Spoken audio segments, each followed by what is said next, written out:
No dia 20 de abril, por 10 votos a 1, o plenário do Supremo Tribunal Federal julgou parcialmente procedente a denúncia apresentada pelo Ministério Público, condenando o deputado federal Daniel Silveira a 8 anos e 9 meses de reclusão em regime fechado e multa.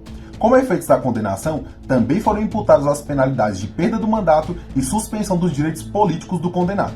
No dia seguinte, o presidente Jair Bolsonaro, antes mesmo do trânsito em julgado e até mesmo da publicação da decisão que condenou o deputado, concedeu graça constitucional, perdoando assim todas as penalidades impostas a ele pela mais alta corte do país.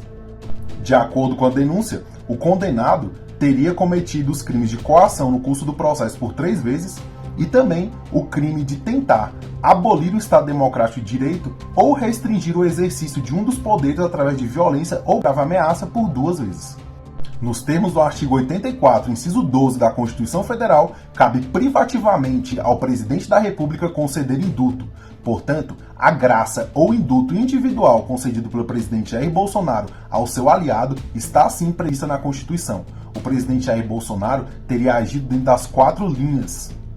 Mas, será que esse poder é ilimitado?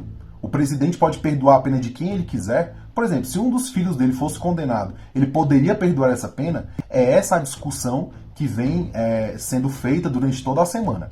Inicialmente, o que posso trazer para vocês é que a própria Constituição ela já traz uma limitação a esse poder.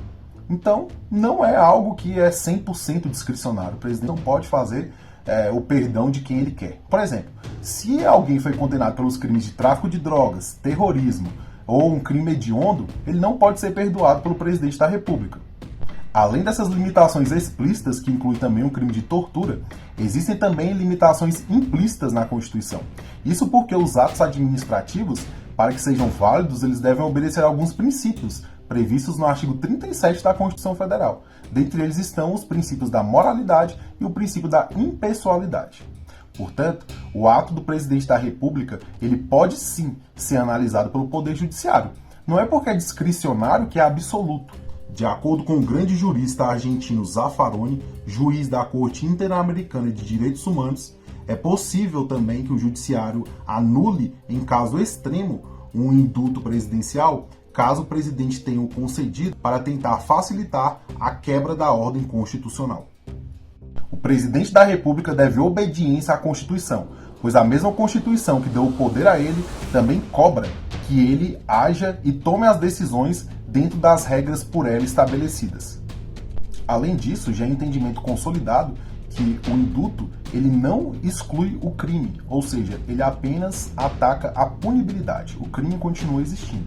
Por isso, no caso do deputado Daniel Silveira, mesmo que o Supremo Tribunal Federal convalide o decreto do presidente Jair Bolsonaro, ele deve sim perder o mandato e ter os seus direitos políticos suspensos. Isso porque isso é apenas o efeito da condenação, são efeitos secundários.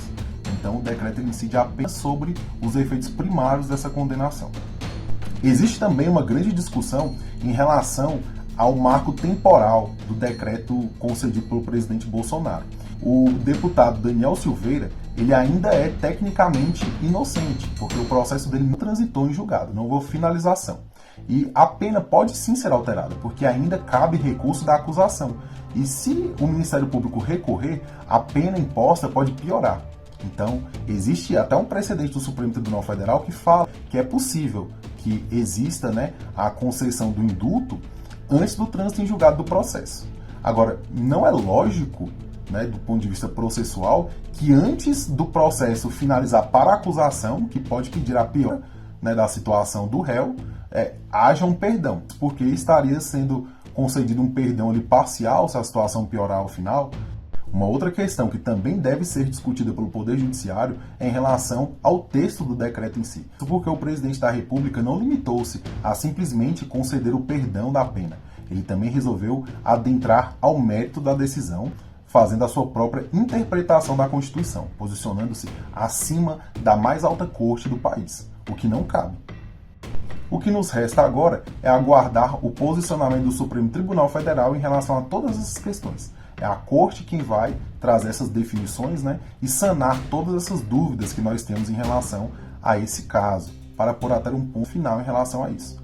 No entanto, a corte terá que ter, né, muita sabedoria, até mesmo para tomar a decisão dentro do momento certo e fugir, né, dessa questão política e se concentrar na questão jurídica do caso.